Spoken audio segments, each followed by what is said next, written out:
Hello, welcome to Stand Up Connecticut. I'm Secretary of the State Susan Bysiewicz, and I'm very pleased to welcome my guests today, Rob Simmons, the Connecticut Business Advocate, and we're going to learn a little bit about what you do in just a minute.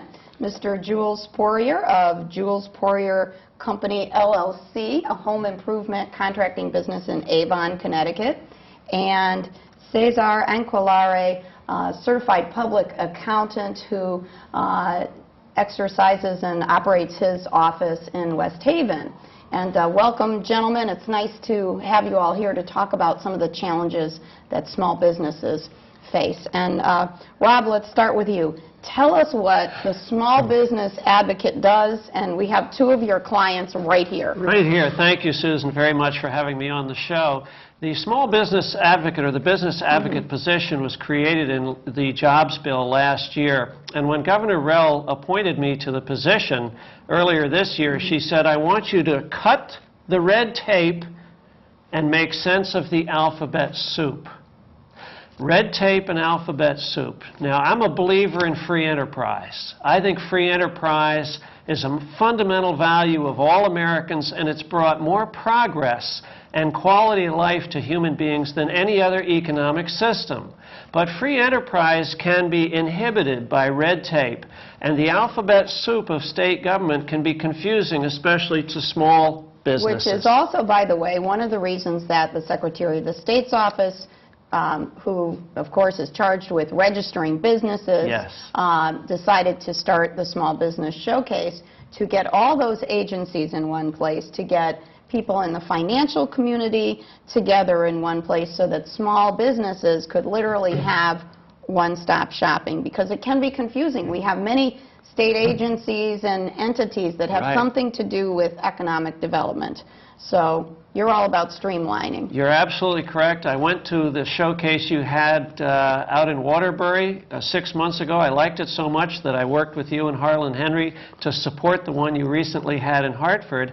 And we have an opportunity to work together, I hope, to not only deal with the red tape and the alphabet soup, but get some of the taxes off the backs of small business. Absolutely. Yes, we do, and you and I have been out talking about abolishing the business entity tax that many small business owners, particularly LLC owners, have to pay. And I think that is a very good transition to our small business owners. So, Jules, you have been in the home improvement contracting business for some time. Your family's been doing it for over 50 years. Correct. Tell us about your everyday life as a small business owner.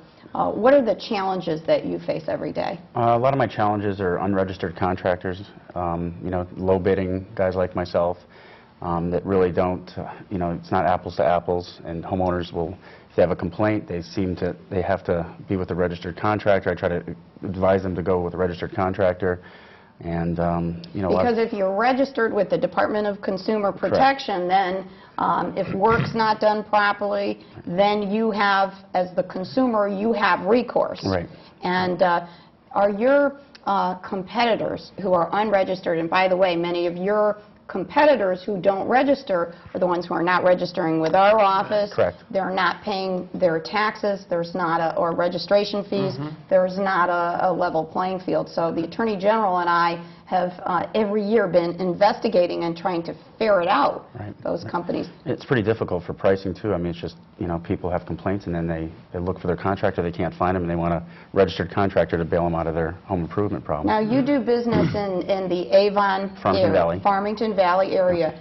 Are the unregistered or unlicensed people competing with you? Are they from the same area? Are they out of state? No, Where are they from? No, it's funny you say that. Most of them are out of state or from, you know, southern Connecticut. They come up into the Farmington Valley, and then homeowners can't, you know, seem to locate their contractor when they're from, you know, the southern part of Connecticut. So I don't understand why homeowners would do business with somebody not from Connecticut. It just doesn't make any sense. Exactly, exactly. Well, more on those investigations a little later. Let's hear from Cesar. Your CPA business is in West Haven. West Haven, excuse me, and you've been in business for 4 decades. What are the challenges that you face in your profession? Well, the challenges that I face evolved primarily around personnel, and it's difficult to secure the quality of personnel that, of course, my firm demands.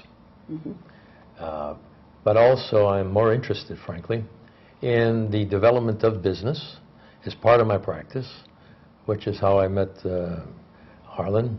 And by the way, people keep mentioning Harlan Henry. Yeah. Harlan Henry is the head of the small business unit in the Secretary of the State's office. So for any of our viewers out there who would like help and assistance, they should contact Harlan at 860-509-6200. And please go on with I feel that the thrust to create new business is admirable. Many of your showcases are inspirational and could guide someone who has those inclinations into developing a small business. However, I feel that one has to go beyond that.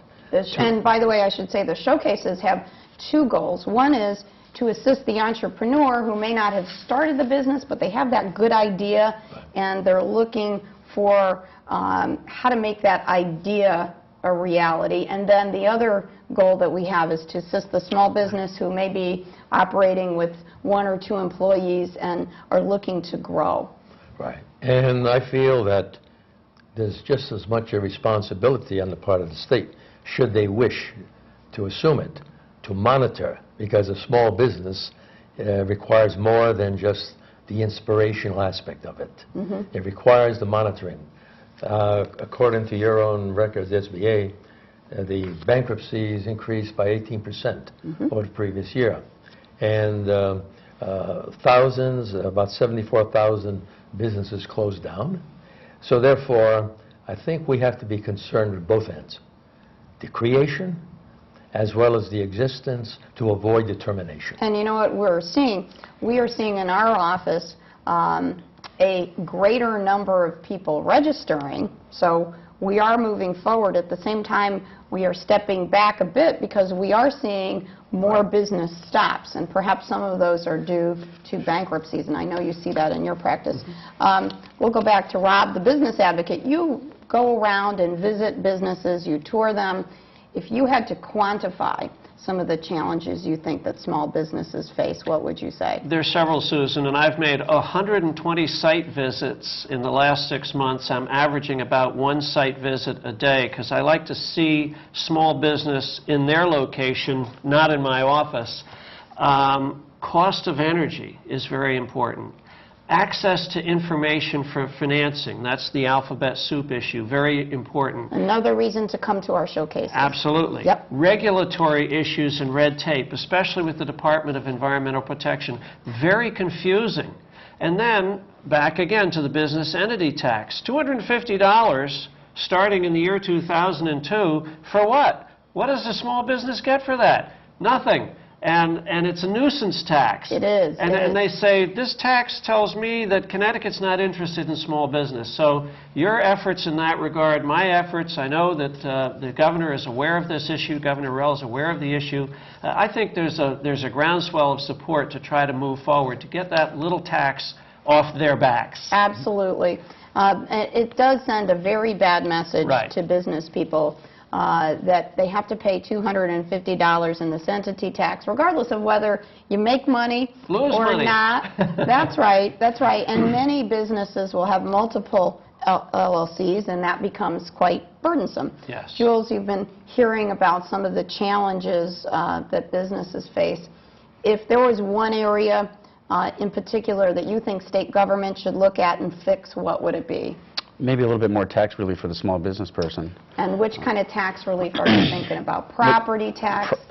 All the above. Income tax? And you see a lot of big businesses coming into the Farmington Valley that are getting tax incentives to, set up shop in the valley. And the small business guys not getting any type of tax relief. And these big, huge, multi-million-dollar companies are getting, tax-free for 10 years to set up shop in certain communities. And you know what's frustrating here, this, I think, is lost on local governments that give those tax exemptions and state governments that give special tax deals, that 96% of the new jobs created in our state over the past 10 years are created by small business, which brings us back to the question of what do you think government could do to help small businesses? Well, if it's impossible to eliminate the entity tax, It's not impossible. It's probable. It's probable. We're going to work on that. I would suggest that a portion of it be channeled into the creation of a fund in order to assist the financing of small business. In other words, the question came up, what are they getting? If a portion of it could go to a fund, then they could be getting some financing opportunities, which very often is very difficult for a small businessman to go into a bank, and even for SBA. I'm familiar with all these programs.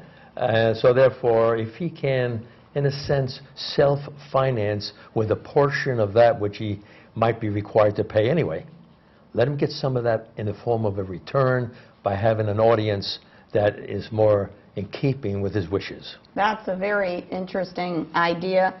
And Rob, let me ask you this. As we go forward with the legislative session, aside from the entity tax idea, which we're both going to work on together, any other ideas? I'm working on pre-qualification, the issue of pre-qualification. As you may know, a contractor working for the state has to pre-qualify with DAS, Department of Administrative Services. If it's a road project, he has to pre-qualify with the Department of Transportation. If it's UConn, he has to pre-qualify with UConn. Why does a small business person, an electrician or a plumber, have to pre-qualify with 3 different agencies? One should be good enough.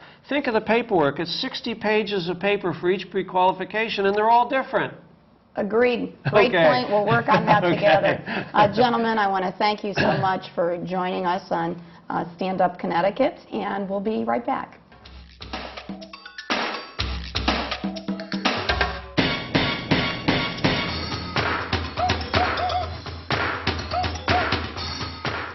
Hello, I'm Secretary of the State Susan Bysiewicz. Welcome back to Stand Up Connecticut.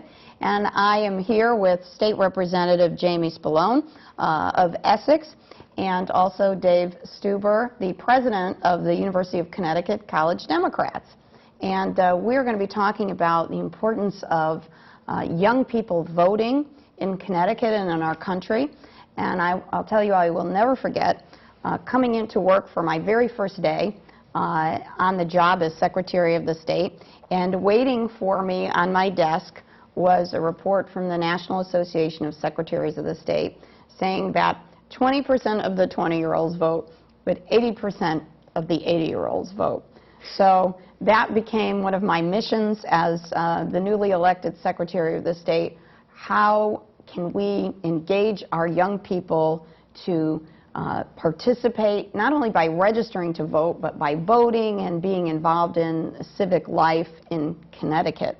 And Representative Spallone, we invited you today because of your work to try to open up Connecticut's laws to allow younger people to participate. Talk about the initiative that our office worked with you on. Yes, good morning. Thank you. Last session, I introduced, with your office's support, a constitutional amendment to change the Connecticut Constitution to allow 17-year-old persons to vote in primaries as long as they'll be 18 on or before the date of the general election.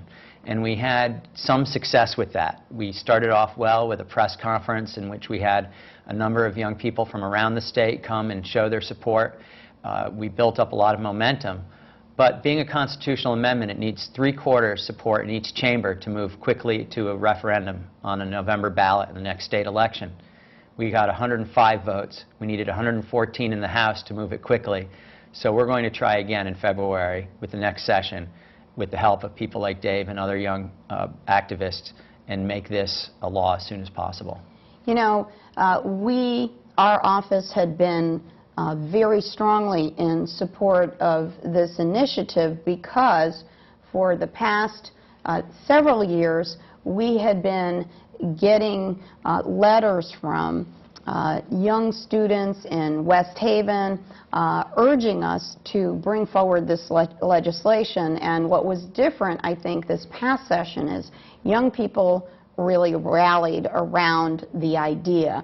And I think it's important that going forward, legislators hear from their constituents, because maybe you can talk about this, Representative Spallone, going into the vote in the State House, we thought we had more support. We thought we had the supermajority support that we needed to move the bill along. Can you talk about that? Certainly. This is, in the legislature right now, the lineup has a supermajority of Democrats, 107 to 44 Republicans. This is not a partisan issue. However, this is one of the only things in which you need some Republicans to get a supermajority, because we need the 3/4. And you and I had talked to Republicans to get them on board supporting the legislation, and I'm absolutely grateful for the ones who stuck with it. I'm sure they will next year. There were a few who changed course a little bit while the vote was open. I'm not sure exactly what the dynamic was there, but if you're curious, you can watch it on YouTube. That's true. That's true. That there was a little change in direction, a little change in course while the vote was open. That happens sometimes. We also have to make sure that everybody's in the chamber.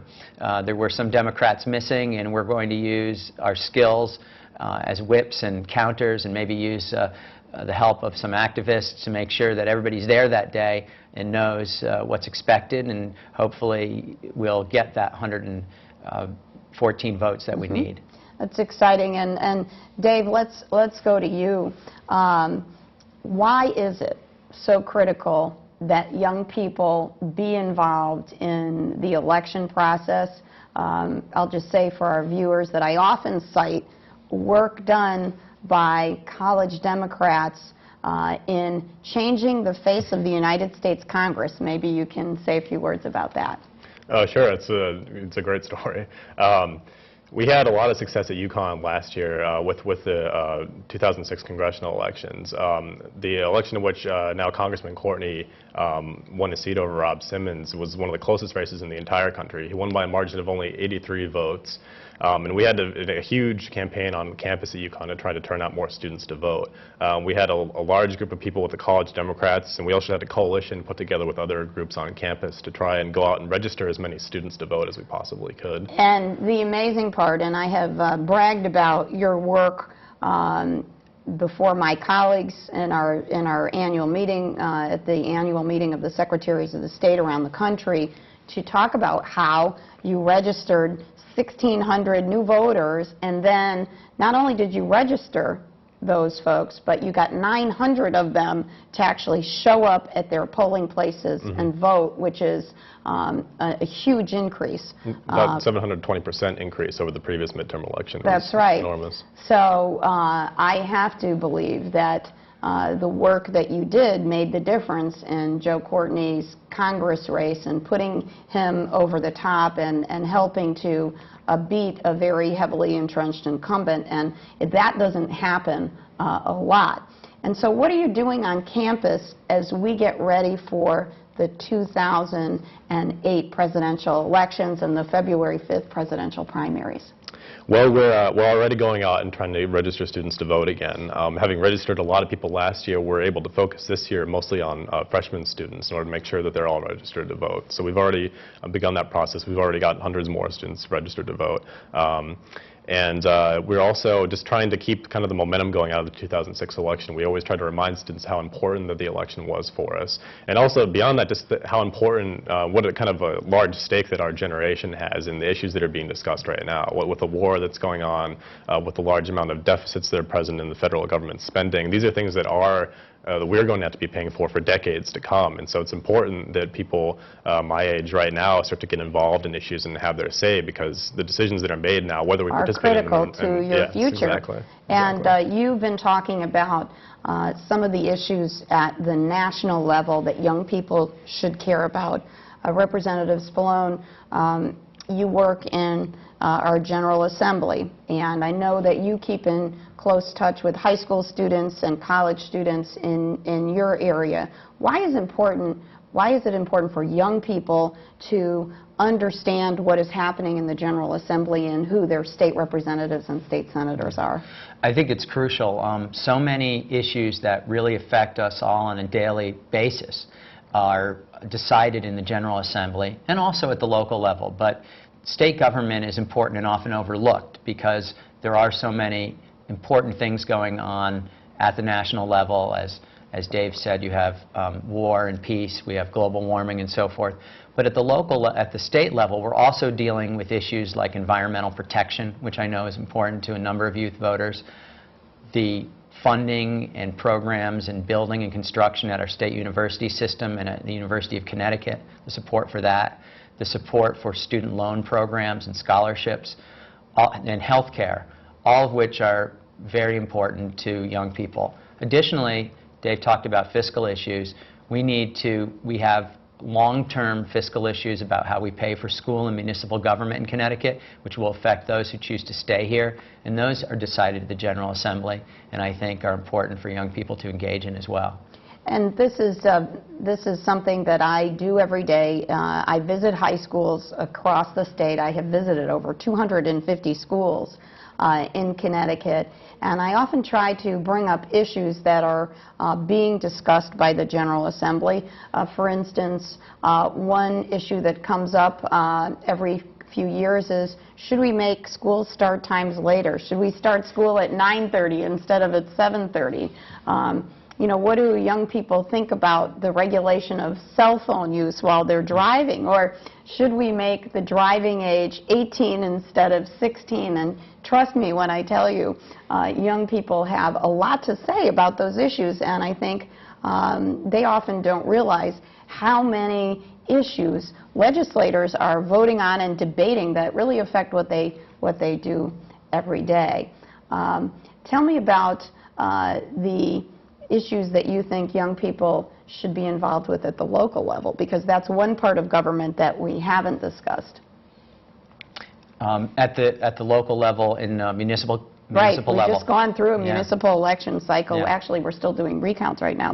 Absolutely. Well, around the state, as I'm sure we all know, there have been budget battles over school funding. That's important. I remember the first time I ever exercised my right as a voter was to go to a town meeting forum to approve a school budget. We have that in Connecticut, and many small towns around the state. Yeah, and that was right after I'd registered to vote on my 18th birthday. I did that. So that's important. There are often referenda concerning municipal services and the acquisition of open space. All kinds of things where young people could be involved, let their voice be heard, and try and shape the future of their town. And Dave, I want to ask you before we wrap up this segment, you voted when you were 17 in Ohio. Tell us how that's possible, because we want to do that in Connecticut. Well, in Ohio, they have a law that says that if you were going to turn 18 by the general election date, but you were still 17 years old at the time that the primary was held, you would be allowed to vote in the primary. And I think that it makes a lot of sense, because if you are going to be able to say, for example, in a presidential election, who is going to become president of the United States, I think you should also have a say in who is going to be in that election to be president. And that's exactly what we're trying to accomplish, and it's too bad the law isn't in place for our February 5th presidential preference primaries that are coming up. Gentlemen, we thank you for sharing your views with us, and we thank you for your hard work, and we'll be right back.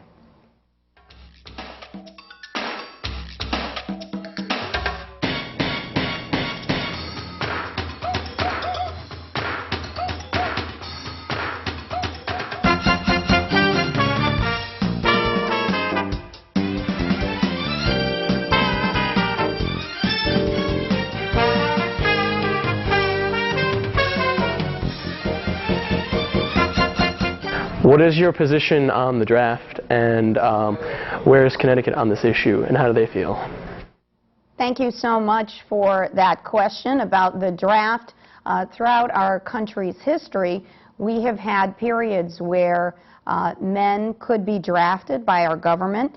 The last time our country had a draft was between 1948 and 1973, and that was during the Korean and Vietnam War eras.